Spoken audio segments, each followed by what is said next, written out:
Yaki, thank you for doing this. Thanks for inviting me. So when I asked Yaki to do this, I said, Yaki, you have to come, you have to do this, but you cannot talk about Varonis. Everyone knows what Varonis does. We want to hear about you. So he looked at me, he's like, so just be myself. I'm like, yeah, that's the fun part, right? So that's the conversation.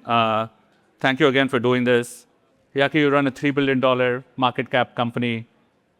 Growing up in Israel, would the 10-year-old Yaki believe he's going to get here, or were you thinking more about fixing bikes and running motocross? More about fixing bike and running motocross, but I always was interested in just in businesses. Yeah. Always this wonder of just doing something, and I think what happened to me is relatively in young age, I understood that it makes sense to put your efforts in something that can scale. Okay.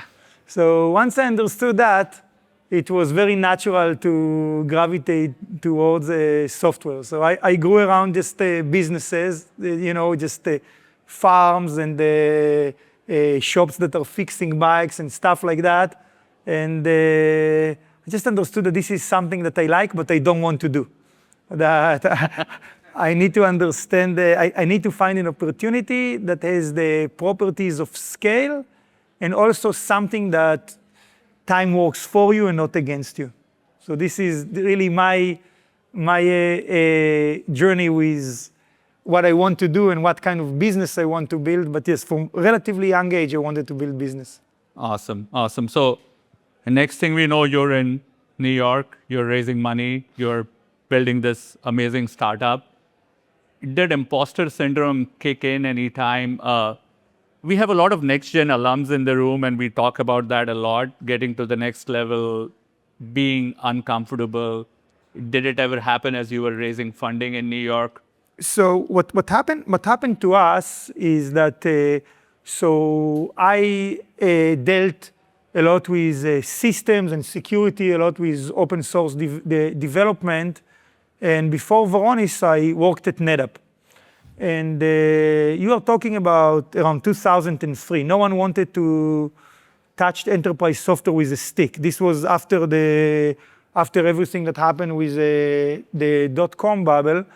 And I did a lot of stuff there, but I also did a special deployment team in Europe, and I worked for an energy company. And from all places, they had a big project in Angola. I'm going there to do something completely different, and someone deleted massive amount of data. And they're coming and asking me, and I'm not going to talk about Varonis, so if somebody is betting against me, this is part of the story, and then I will tell you. So they said, can you tell me who deleted the data? And I said, I can't tell you. Then said, can you visualize who has access to the data? I tried, it took me like 2 days. I managed to visualize it. At the beginning, I tried to do it in Excel spreadsheet, didn't work. Just an Access database didn't work, and it did SQL, needed to index it. And then we saw that 90% of the data is open to everybody. Said, how can you remediate? I said, give me 30 people in 2 years. I can't. And in the flight back home, I look at inodes in file system, and I just look at the properties, and I said, just a second, data is going so much and is so critical, we need to protect it. So the other founder is Ohad. This is big luck that I had him. So he's much more intelligent than me. And I knew that he can program anything. So I managed team. I was also in the capacity of technical and with customers. I knew how to deploy technology. So obviously you in Deloitte, you know how hard it is. People know technology, but how you deploy technology at a business that is adding value. This is a massive expertise. You have a lot of hard skill and soft skill in it. And we felt very much ready. We went to raise money. No one wanted to talk to us. And we said, maybe, we'll bring a CEO that can attract a lot of capital. But then Ohad told me, he said, you managed, 20, 50 people. We know the problem. You are the CEO. Just, we will go and we'll raise the funding. It took us a lot of time. So I think that what happened to us, it was very interesting. The feedback from the world was, I'm not sure I want to give you money.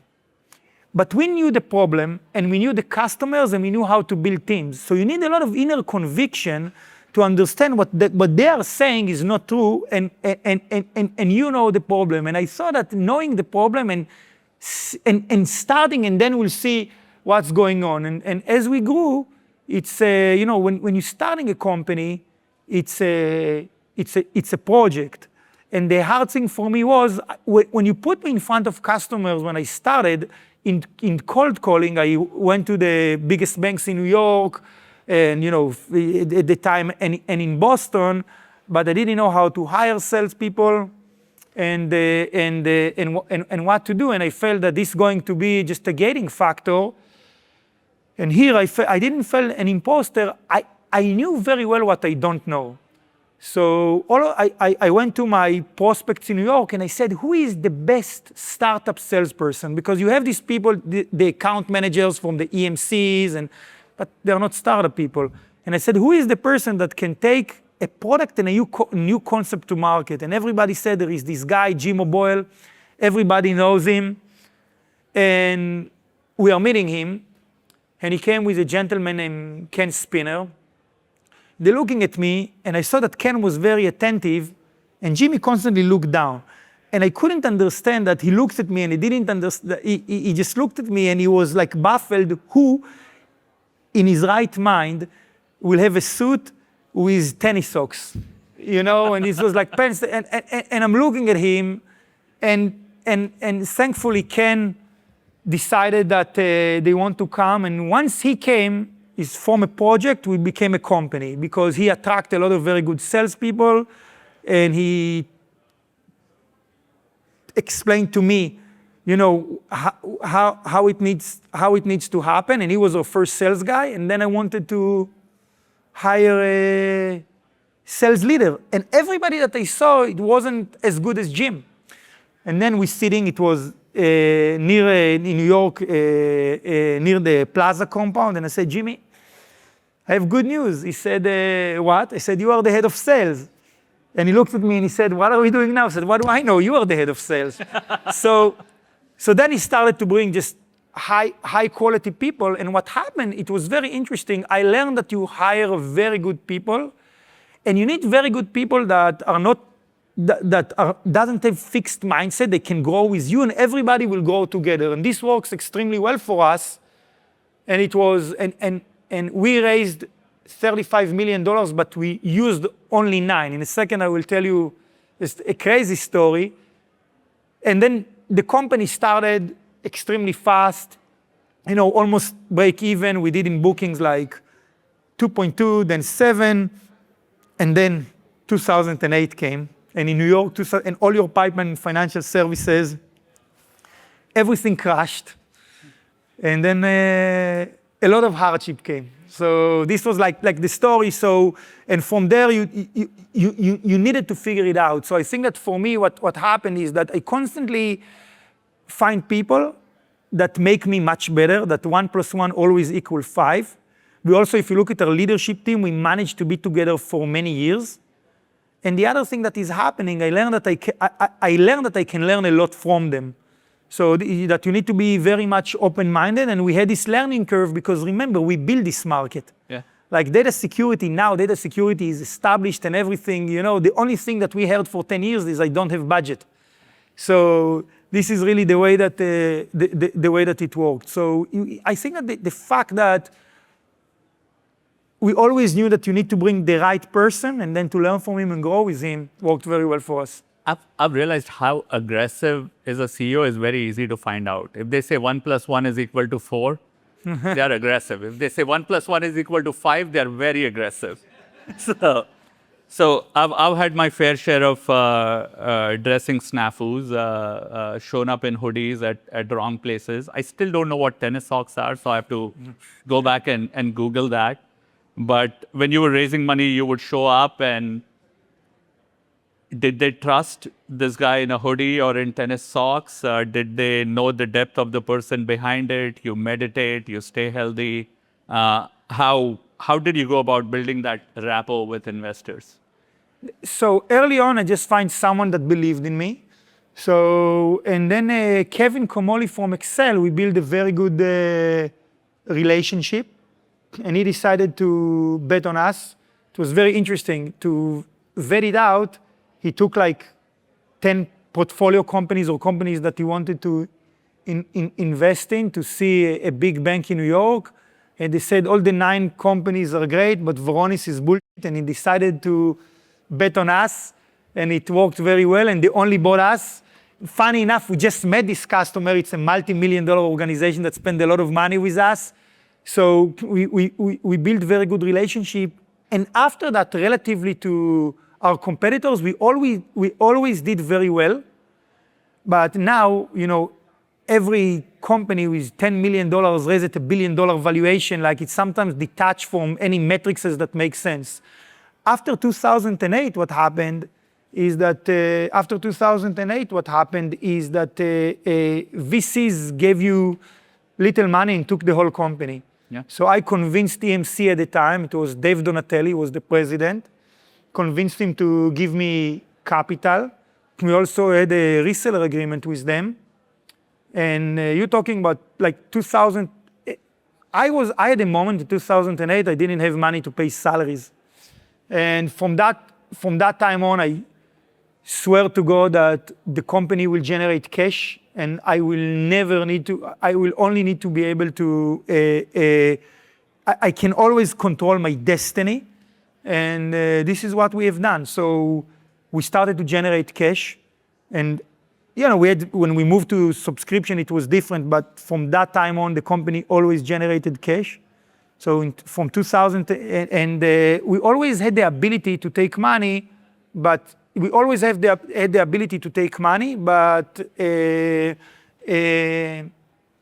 also it was very important for us to make sure that we will not dilute ourselves too much. And the other thing that has happened, I always told Ohad, I said it's easy to take money at a very high valuation and then to have people that are not happy. Yeah. I told him, when Ohad and I, when we built the company, I said, look around us. There is a big factor of luck. And the biggest luck is the people that are joining you and sticking with you thick and thin. And you can see when we go to IPO, relatively to founders that didn't take a lot of money and generated cash and everything, even though the VCs were vultures for small capital, they took so much of the company. But what happened is that I told him the worst thing that can happen to us is that we will be the only 2 that make money.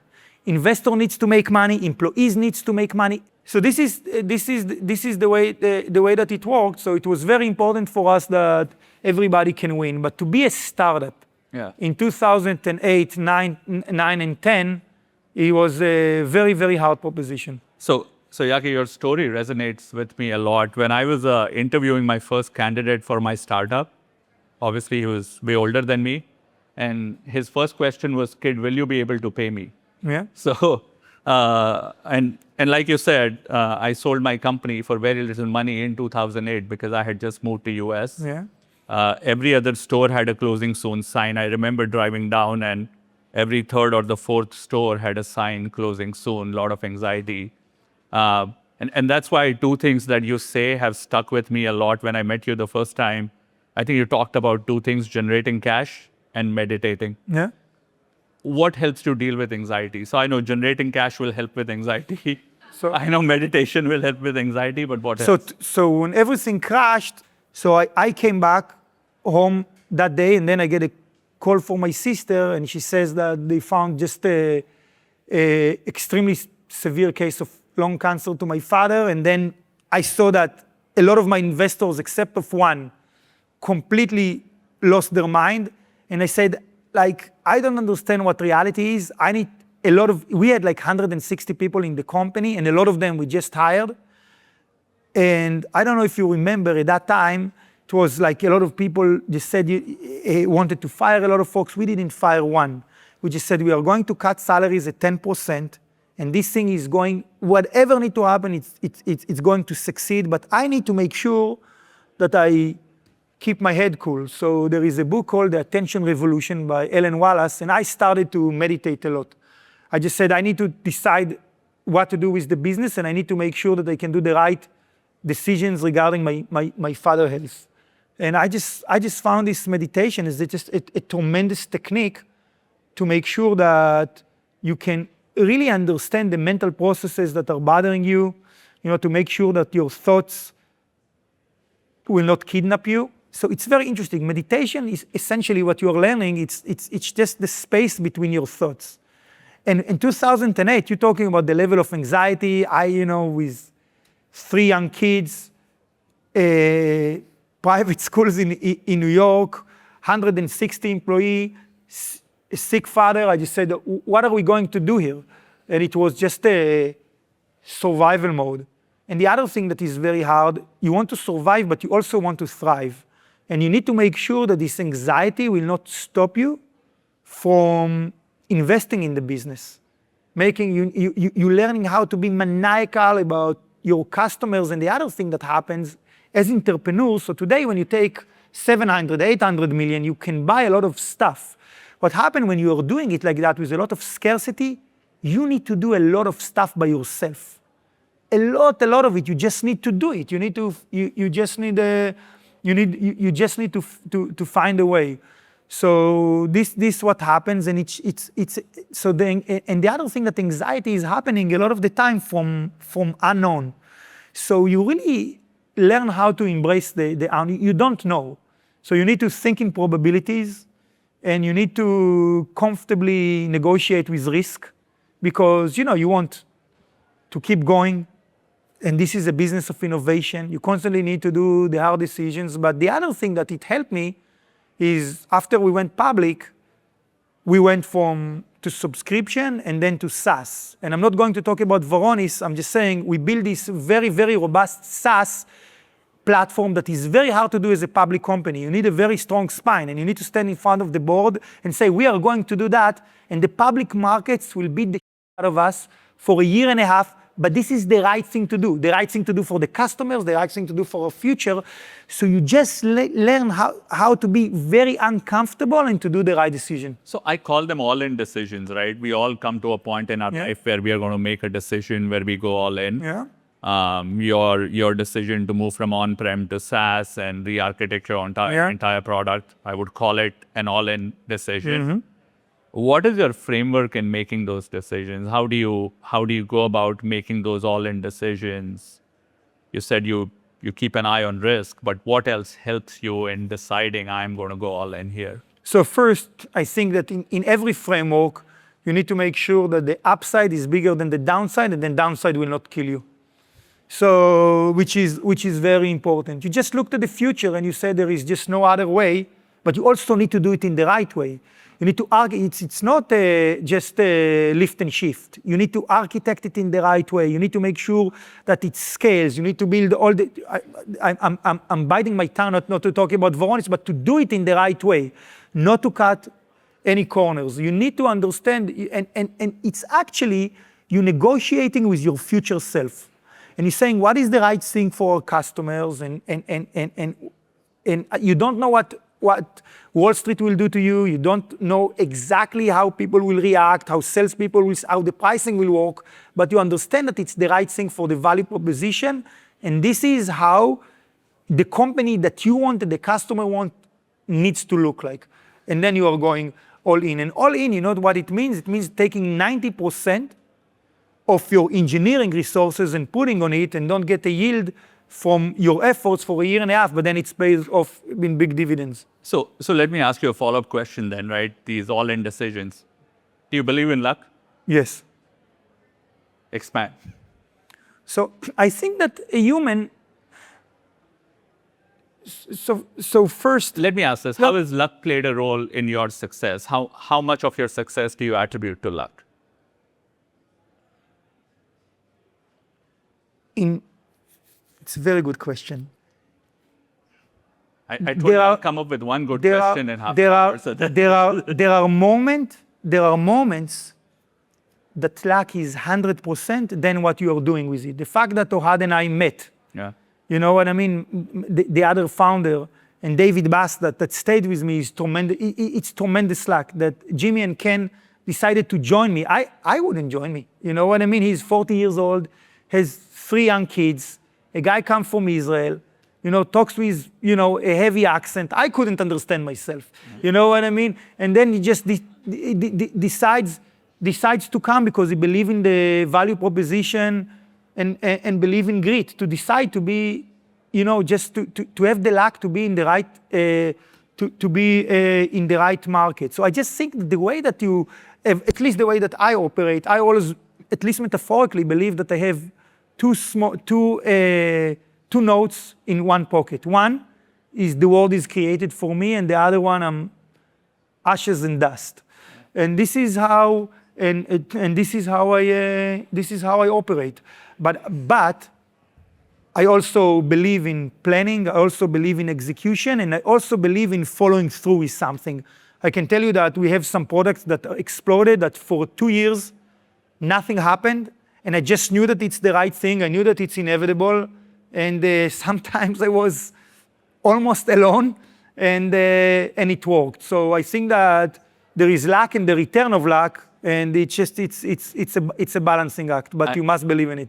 I love it, by the way. I love that. One note in one pocket, second note in other pocket, and the second pocket keeps you humble. Being humble is very important, I believe. It's the only way. It's the only way, right? So, Yaki, happy birthday. Thank you. I know you asked me not to mention it, but happy birthday. So, what do you believe to be true now that 25-year-old Yaki would not have agreed to?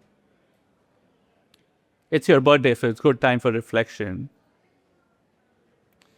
Believe that 25-year-old Yaki would not believe.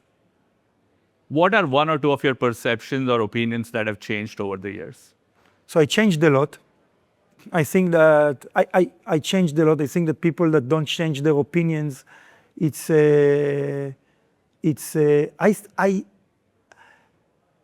think that 25-year-old Yaki didn't understand how fragile is life. Yeah. Didn't understand, you don't understand your own mortality and everything that's going on around you. So already the cat is out of the bag. So I'm 50 today. And I think that what happened is that, but I also think that it's very good that I didn't know that. So I just think that you're getting into a, and the other thing that is happening is the way that I appreciate life. And I just, 25-year-old Yaki sometimes wasted time on bullshit. Today, it's very hard to waste my time. I understand how precious it is, my good friends, my family, my time with customers, and also I didn't understand how much the relationship around me with the people that are very close to me are the number one, are the most effective, the number one factor for my quality of life. So I couldn't understand it that, they said that hell is other people, but heaven is also other people. And you just need to, I grew in a very small village, and I see some of my friends now, and I spend time with them. One of them is my best childhood friend, and I drove back home, and I said, we are both 50, and I just said, when I got back home from time to time, I needed to take the time to drive to Jerusalem and to see him. Yeah. You know what I mean? Stuff like that. And this is something that 25-year-old Yaki didn't understand. Love it. Is this friend into motocross as well? No. Okay. This one. Now that you're 50, are you finally going to give up on riding bikes over the hills, or do you think that hobby? No, I told you. I think that I constantly negotiate with risk, and this is something that I like to do, and I'm also not fighting myself. Not sure that my board loves it, but I love the crew that is around there, and this is something that I like to do. And also my wife doesn't like this hobby, but yeah. My wife doesn't approve of any of my hobbies, so I think that's another thing in common. Having been on this journey, what else are the biggest lessons that you've learned, either from a mentor, or what are some of your biggest lessons learned throughout this journey of building Varonis? I think that there are several. One, that you need to maniacally invest in innovation. So it's very important. And I think that I managed, like, this is the thing I love the most. And I never look back, just forward. And when you look at data security, I just think that with AI, bad actors, this is, they are not, this is what they want. When there is a breach, it's a data breach.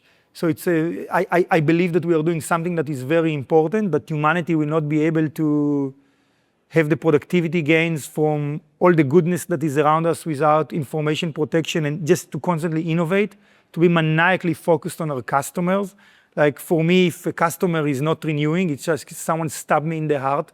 So this is very, very important. And then I told you, the vice chairman of NetApp, his name is Tom Mendoza, he's on our board. I learned a lot from Tom. I know him from the time I'm 26. And he told me, the one thing that he told me that I think that it was the most important advice that I got from someone. Sometimes you have people like your parents, your good friends, you learn so much from them, they stick with you, but sometimes someone can say something and it changes your life. And he said, Yaki, people don't care that you know. They want to know that you care. Yeah. And this was the way that I manage the organization. I think that when I wake up in the morning, I'm just thinking about the responsibility for the customers and for the people. I just feel that what I need to do is to give service to the Varonis people, to be very successful, to fulfill their potential, to make sure that our customers are successful. And this is my place in the world. So I think with Tom, it was great. He's a lot about culture and about people, and he was great in my life. Love it. So Yaki, you mentioned 3 kids. I think 4 5. now. I have 5. 5 now. Okay, 5. The oldest one, would you suggest he go into a startup? She's in med school. Okay. So I don't know. Here is what I learned. Uh-huh. I don't suggest, and if I suggest, no one cares. So here is what I think. I think if you want to do it, is the best thing that can happen. I think that to build a business with people, I think that the magic of building something, doing something that is very good, and you know what is good? So I don't know, I think that our market cap now, I don't know, is around 5 billion. We took the company public at 500. And I just think about the people that invested, throughout the years, most of them were very happy. Most of the customers were very, very high renewal rate, are happy customers. And I just think when you can provide something that is just mostly positive, is tremendous. And if you like innovation, if you like creation, and if you like people, this is something that is great. But it's hard. If you're doing it from the wrong reason, you will not enjoy it. If you're doing it from the right reason, you can endure, you can embrace the day-to-day, and this is something that works very well. So if one of my kids, it has it within him, yes, I think that it's the best thing that can happen, but you need to be lucky and to find the right partners. I know that some people doing it by themselves, but I think that I was extremely lucky twice. Once with Ohad, and then at one point he wanted to leave. It was too big for him, and for me, as the business is growing, I'm thriving more and more. And then David Bass, our CTO, stepped to the plate and almost took, Ohad is still on the board, took Ohad's place, and it was huge because it was such a void. And now I really feel that I'm, founded the company with David to some extent. So you also need to find someone that you can do it with. Love it. Find the right team, do it for the right reason, and be lucky. So Yaki, thank you for being yourself. We wanted you to come here and tell us how to build a great company. You also told us how to be a great company. So thank you. Thank you. Happy birthday again. Thank you, sir. Thank you. Thank you. Thank you.